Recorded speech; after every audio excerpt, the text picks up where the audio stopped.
প্রায়ই এমন কিছু খাবার আমাদের সামনে আসে যেগুলো দেখতে যেমন দারুণ, খেতেও ঠিক তেমনই লোভনীয়। কিন্তু এর পেছনের আসল গল্পটা কি? আজ আমরা সুধা ক্যান্ডিড ওয়ালনাটের এই সুন্দর আবরণের আড়ালে ঠিক কি আছে তা খতিয়ে দেখব, যেখানে কিছুটা ভালো দিক আছে, আবার কিছু সতর্কতার বিষয়ও আছে। দেখুন, প্রথম দেখাতেই কিন্তু এর প্যাকেজিং আর ট্যাগলাইনটা চোখে পড়ে। Sweet meets sophistication. মানে এটা পরিষ্কার যে এটাকে শুধু একটা সাধারণ বাদাম হিসেবে নয়, বরং একটা প্রিমিয়াম ট্রিট হিসেবেই তুলে ধরা হয়েছে। আর কাঁচের বয়ামের ভেতর চকচকে ক্যান্ডি মাখানো আখরোটগুলো দেখতেও কিন্তু সত্যিই অসাধারণ। কিন্তু প্রশ্ন হলো, এই মিষ্টি আবরণের নিচে আসলে কি আছে? ব্যাপারটা কি শুধুই স্বাদের, নাকি এর কোনো স্বাস্থ্যকর দিকও থাকতে পারে? চলুন আখরোটের সেই লুকানো শক্তিটা নিয়ে একটু কথা বলা যাক। তো সবার আগে এটা বোঝা দরকার যে ক্যান্ডিড ওয়ালনাট জিনিসটা ঠিক কি। এটা আসলে সাধারণ আখরোটই, যার ওপরে চিনি বা মধুর একটা মিষ্টি আস্তরণ দেওয়া থাকে। তার মানে হলো আখরোটের যে নিজস্ব পুষ্টিগুণ সেটা কিন্তু পাওয়া যায়, তবে এর সাথে বাড়তি ক্যালোরি আর চিনিও যোগ হয়ে যায়। এখানে একটা ভালো খবর আছে। আখরোটের যে মূল উপকারিতাগুলো, সেগুলো কিন্তু এই ক্যান্ডি করার পরও হারিয়ে যায় না। যেমন ধরুন, এর মধ্যে থাকা ওমেগা-3 ফ্যাটি অ্যাসিড, এটা আমাদের হার্ট আর ব্রেনের জন্য যে কতটা উপকারী তা তো আমরা জানি। আর সেই গুণটা কিন্তু এতেও অটুট থাকে।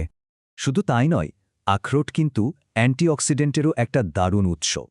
এই উপাদানটা আমাদের শরীরকে নানা রকম ক্ষতিকারক উপাদান থেকে রক্ষা করে, এমনকি আমাদের ত্বকের স্বাস্থ্য ভালো রাখতেও সাহায্য করে। আর আরেকটা ব্যাপার হলো, যেহেতু এতে আখরোটের প্রাকৃতিক ফ্যাটের সাথে বাড়তি চিনিও যোগ করা হয়, তাই এটা খেলে কিন্তু খুব তাড়াতাড়ি শক্তি পাওয়া যায়। ধরুন, কোনো ব্যস্ত দিনে বা ওয়ার্কআউটের আগে একটু এনার্জি দরকার, তখন এটা একটা কুইক সোর্স হতে পারে। বেশ, এতক্ষণ তো এর ভালো দিকগুলো নিয়েই কথা হলো, কিন্তু এখন সবচেয়ে জরুরি অংশে আসা যাক। মনে রাখতে হবে, এই খাবারটা একটা শখের ট্রিট হতে পারে, কিন্তু এটাকে কোনোভাবেই রোজকার খাবারের অংশ বানানো ঠিক হবে না। প্রশ্নটা খুব স্বাভাবিক, তাই না? যে এত উপকারিতা থাকার পরেও আসল সমস্যাটা ঠিক কোথায়? উত্তরটা কিন্তু লুকিয়ে আছে এটা বানানোর পদ্ধতির মধ্যেই। এখানেই দেখুন, মূল পার্থক্যটা একদম পরিষ্কার। একটা সাধারণ আখরোটে যা কিছু ফ্যাট বা চিনি থাকে সবই প্রাকৃতিক, কিন্তু সুধা ক্যান্ডিড ওয়ালনাটে আলাদা করে সাদা আর ব্রাউন সুগার মেশানো হয়, আর এর ফলেই এর ক্যালোরির পরিমাণও কিন্তু অনেকটা বেড়ে যায়। সুতরাং মূল কথাটা হলো, এতে যে অতিরিক্ত চিনি আর ক্যালোরি থাকে সেটা ওজন বেড়ে যাওয়ার ঝুঁকি তৈরি করতে পারে, এমনকি রক্তে শর্করার মাত্রাও হঠাৎ করে বাড়িয়ে দিতে পারে। তাই এটা খাওয়ার সময় কিন্তু খুবই সতর্ক থাকতে হবে। স্বাস্থ্য বিশেষজ্ঞরা সাধারণত পরামর্শ দেন যে এই ধরনের খাবার খুব অল্প পরিমাণে খাওয়া উচিত। যেমন ধরুন, দিনে মাত্র 10 থেকে 15 গ্রাম।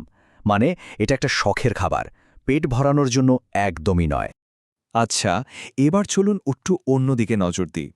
এই যে এত সুস্বাদু ক্যান্ডিড ওয়ালনাট, এটা আসলে কিভাবে তৈরি করা হয়? এর পেছনের প্রক্রিয়াটাও কিন্তু বেশ ইন্টারেস্টিং। উপকরণগুলোর তালিকাটা দেখলেই বোঝা যায় যে প্রক্রিয়াটা কিন্তু বেশ সহজ। আখরোট, চিনি, জল, মাখন আর ফ্লেভারের জন্য সামান্য ভ্যানিলা।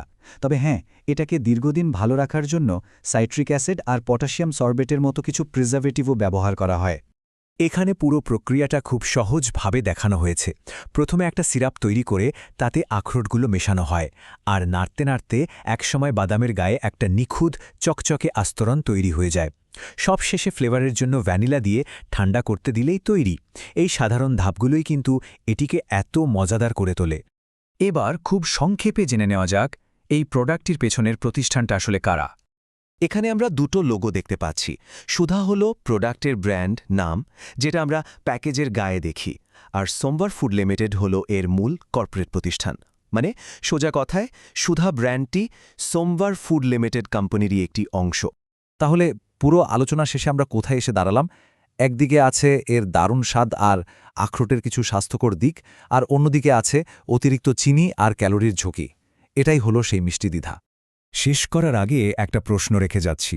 যে কোনো মজাদার কিন্তু হয়তো একটু অস্বাস্থ্যকর খাবার খাবার সময় আমরা কিভাবে বুঝব যে এর স্বাদ আর তৃপ্তিটা এর স্বাস্থ্য ঝুঁকির চেয়ে বেশি মূল্যবান? সিদ্ধান্তটা কিন্তু যার যার একদমই ব্যক্তিগত।